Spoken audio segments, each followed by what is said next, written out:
My hair is getting too big to even fit into the shot. I had him for 60. Um, so I just got done watching The Walking Dead Season 11, Episode 15. I believe that this episode is called Trust.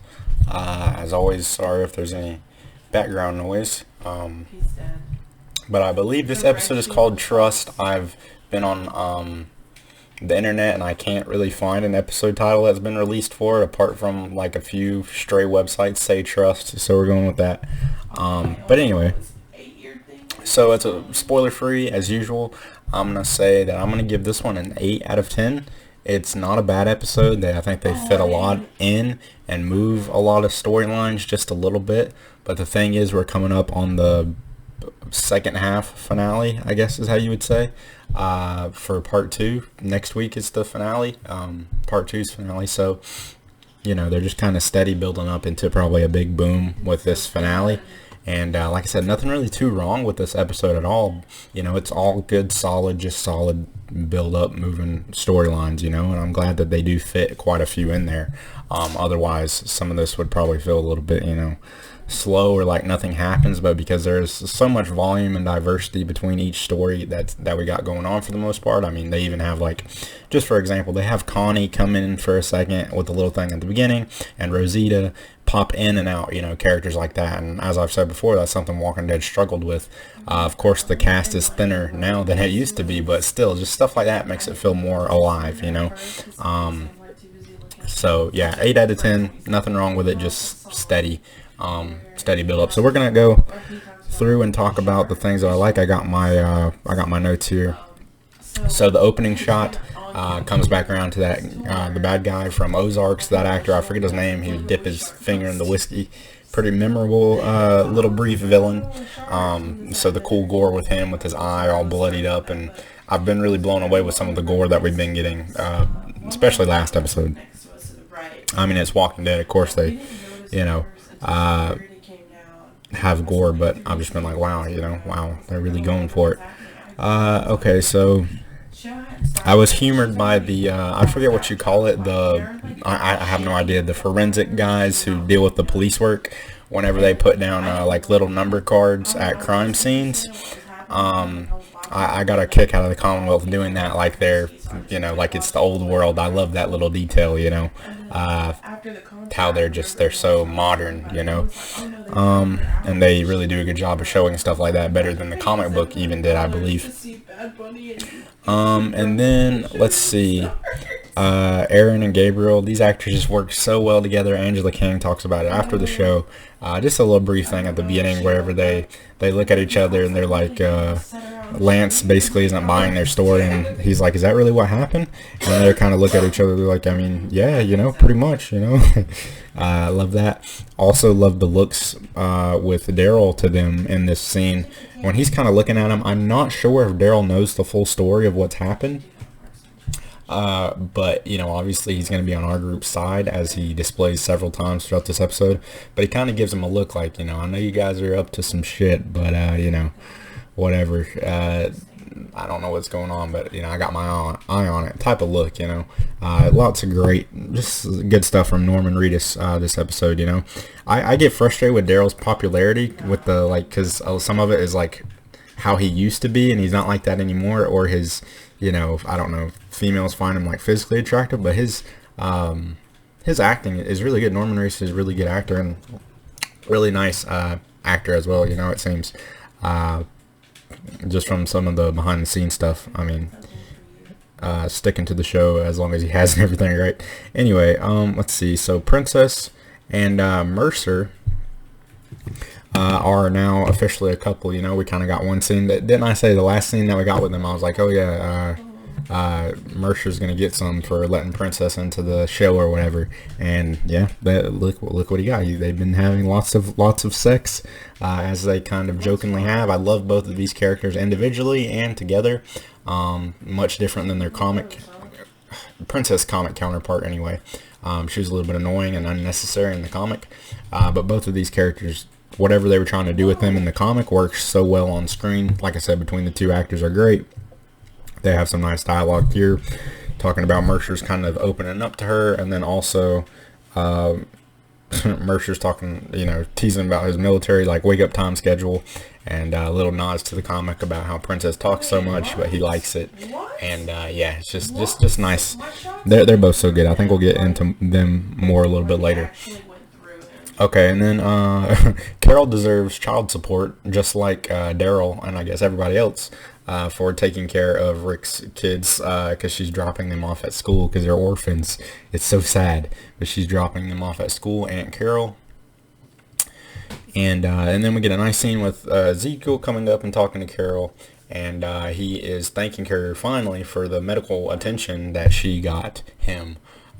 Because, that scene was a little bit frustrating whenever Ezekiel was kind of apprehensive about it.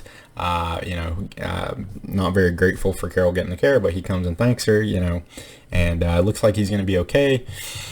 Again, I don't think that, like a tumor, you can actually just remove it and the person will be okay, unless maybe it was benign. I don't know, but it was making him sick though, right? So, but whatever, okay. It seems like that was just a tool to get Ezekiel to a point that we see later in the episode. But yeah, he's fine now, so okay. Anyway, I mean, I'm glad he's okay. I'm just like, really? That's it, really? Let's see. Mercer's name is also Michael, we come to find in this episode. I did not know that, if that was a piece of the comic or what. The actor's name is Michael too. So I don't know where he got the Mercer. Maybe it was like a military thing, because I'm pretty sure he was like a Marine, right? He just gives me that demeanor. So then we get a scene with Daryl, Aaron, and Gabriel, which I love, when Lance is pressuring them, like, go kill the zombies, whatever. I love the smug look that Aaron and Gabriel have. They're just like, whatever, and go and do it. And Daryl wasn't required to help them, but he still did, because he's going to be loyal to his people no matter what. And I love that in this episode. He goes and helps them. And we got some cool kills. Sometimes the slow-mo can be a little bit like, okay, it kind of takes you out of it. And a little bit like Avengers stylistic type thing. And then some of the CGI, can be, but it's a TV show. And okay, but some of the kills are cool. I always give them credit for that, with the way they creatively killed the zombies. So Aaron, with his big fist punches through it. Gabriel, you get a slow-mo with the head cut. But the really cool one, Daryl stabs a zombie in the head with a gun, with the rifle, and shoots through the zombie that he stabbed to the other zombie behind it. That shit was cool. And then he kicks the head towards Lance. That was badass. And yeah, Lance points it out, like, hey, you need to wear your helmet, put on your helmet, because they do that so you can tell, like, that's Daryl, versus all the other soldiers. I know people used to have a problem with the Reapers once they got found out, or they got actors assigned to each character. They stopped wearing their masks so you could tell which Reaper was who. But it's like, why did you guys stop wearing your mask all of a sudden? So they kind of at least bring it up with Daryl not wearing his helmet here sometimes. Let's see. It looks really weird how Lance and the group, Gabriel and Aaron, are all walking everywhere, though, whenever I'm sure they got vehicles or horses. But I guess Hilltop is literally right through the woods. But how could Hilltop be this close to this one group all this time that was here? So it's a little bit strange, I think. But of course they're walking, so they can get in walker battles and stuff like this, because all this is more interesting than them just driving to the location. So I know why they did it, but if you think about it, you're like, that's, like I said. So let's see. I like the blue truck Maggie has. By the way, I'm almost positive on Herschel's farm in season 2 they had a blue truck there, so maybe that's a little nod to Maggie, at the farm with her blue truck. And I do really like the scene where he's trying to, like, start up the car, and the tension that builds in that scene. Yeah. Let's see. Oh, and I like how Maggie lets Daryl in, how they're all being loyal to their own, because they've known each other for so long at this point. You just rarely, I know it happens, but if you've known somebody this is going on 10 years, and you guys aren't, like, broken up for good at this point, like, there's really not, I'm not going to say anything, but not much that could really drive a wedge through you at this point. I mean, he got your husband killed, Daryl did, and you forgave him for that, so, I think they're pretty loyal. So like I said, I like that, all the loyalties.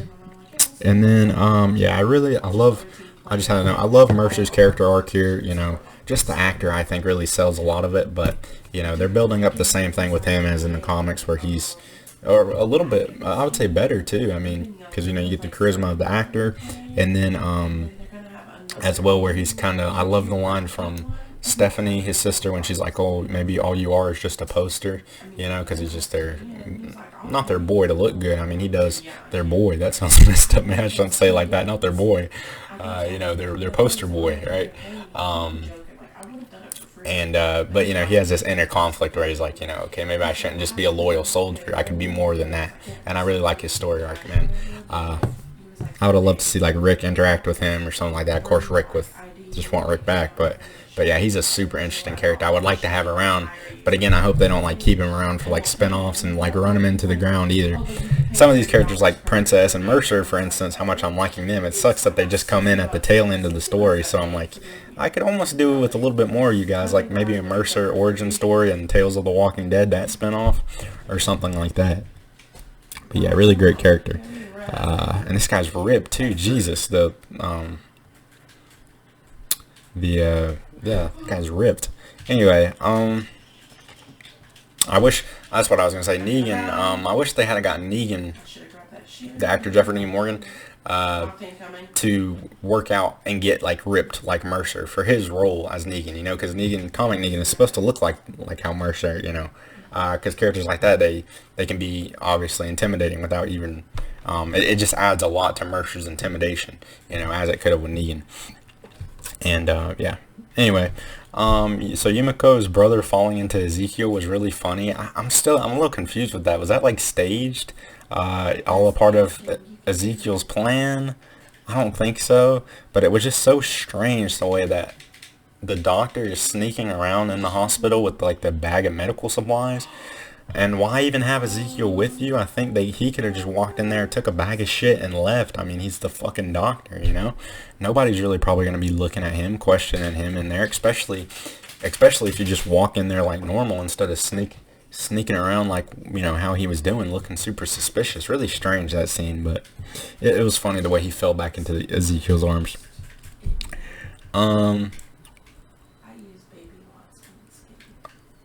Let's see. Lance was so irritating in this episode. I still don't think he's full-blown villain. Maybe he can be saved, because he really wasn't like that in the books, I don't believe. He kind of got pushed to the back because of Pamela, and Rick's thing. But yeah, Lance acting so superior, like he's in the right, even though he's really doing wrong behind Pamela's back. But I guess nobody knows that but him, you know, and the Commonwealth soldiers that he has with him. Because if Daryl knew, he could easily just go tell Pamela or something and it would be game over. But yeah, so Lance was just, yeah, super annoying, but also super intimidating too, because he's not like one of those guys who puts on, maybe he does kind of put on a front, but you know, the way he is kind of, I don't know, the way he's acting is kind of smug and irritating, but you know, he's getting down to the bottom of it. It's a little annoying too, because he knows exactly what's going on pretty much too, just without saying it. Daryl calls him out at some point, like, okay, just say what you want to say. So yeah, super annoying Lance is. I'm unsure if they'll go full villain with him or not. Let's see. So I've been wondering what Ezekiel's job is, you know, because I don't think they said yet, but he is in charge of like the zoo animals there, so that's cool, you know, the not zoo animals, but like the horses and practical animals like that. So yeah, that's obviously super fitting, so they do a good job of having these characters back in their old job. And yeah, and then I like where it seems like his whole story ended up with this tumor thing. I expected it to go a little bit, because they've been building on this tumor thing for a while, but it seems like it just made Ezekiel disguising the veterinary medicine place for people who can't get immediate care like they need, which, you know, is nice, because that's super tough. They mentioned the appendix surgery in here that somebody needed. That was super graphic. The hospital scene too felt kind of out of place for Walking Dead, but they said the director for this episode used to do like hospital shows, so that's why she was able to put this together. Angela King had said that, but yeah, stuff like an appendix surgery, they don't do surgeries like that. They'll put you on a list, and by the time it comes down to get that done, you'll be dead, because you know, that's something pretty common I believe, and can kill you pretty quick. But it's super simple to treat, and fix. It's just you got to have the surgery to get it done. So, yeah, stuff like that is super brutal. So I'm glad Ezekiel's doing that for those people. You know, if possible, like I said, I don't know if other people are going to be suffering now because he's doing this. Like, how does that work? How does it balance out? He's taking these supplies away from these people, or I don't know. But yeah, so that's kind of Ezekiel's whole summary of his tumor arc, it would seem. I love Norman Reedus' body language in this scene whenever Lance is talking to Herschel Jr. Just a little nods. I don't know if it tells him to do it in the script or not, but Norman Reedus been playing Daryl so long, he's just got it down. But he pushes Herschel Jr. towards Maggie, behind him. How parents do. My dad's done that to me before, but just nice seeing him protect Herschel Jr. like that. And then Herschel Jr. visiting Glenn's grave was nice. I guess nice in a morbid way. And also, I believe he has Glenn's hat too. Has anybody said that already? I mean, it's probably pretty obvious. But is that his exact hat? I know it's meant to look like it's, Glenn's hat. But is it the same one from season 1?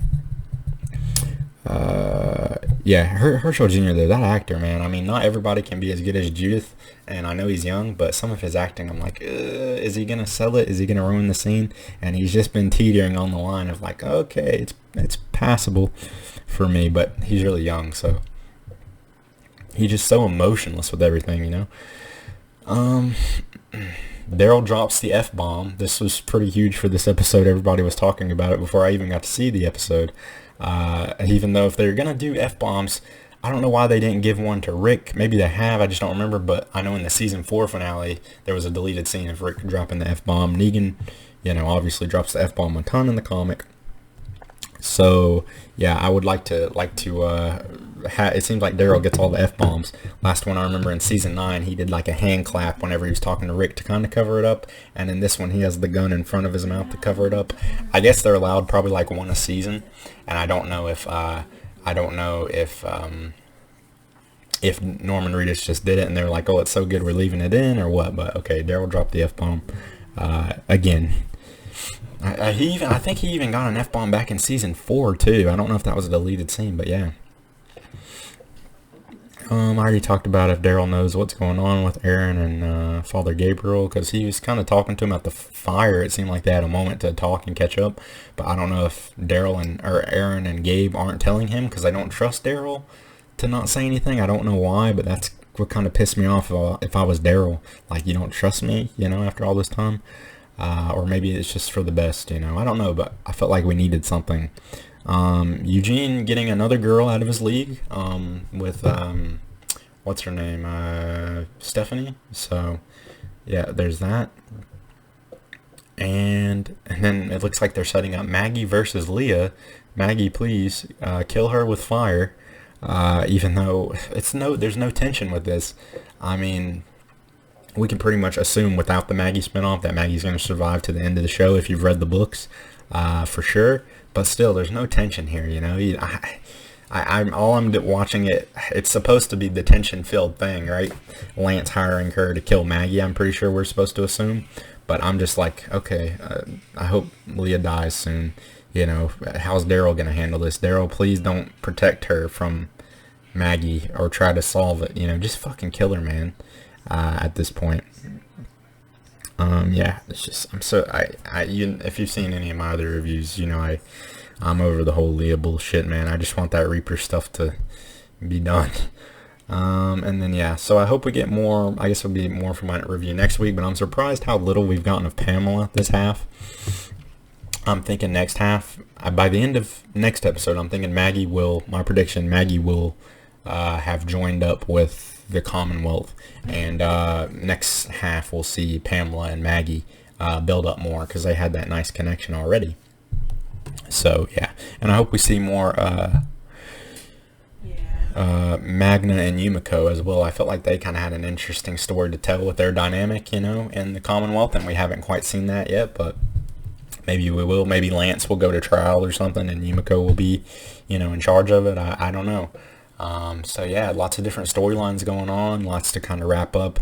I don't know how, what to expect, how it all to end up, because, a lot of this isn't even in the books. But yeah, so we'll see, and then like I said, I'm not expecting anything too big because we're just building up to the last half, right? So I'm not gonna say I'm not excited. I'm just not as excited as I would be building up to the very end of the series. Although I'm gonna be sad too because it's gonna be the end, kind of, because we have 40 million spinoffs. But yeah, it's still gonna be something sad for the original show to end. Something special. So anyway, let me know what you thought of this episode. And I think that was pretty much covered it. And yeah, I will see you for the finale next week.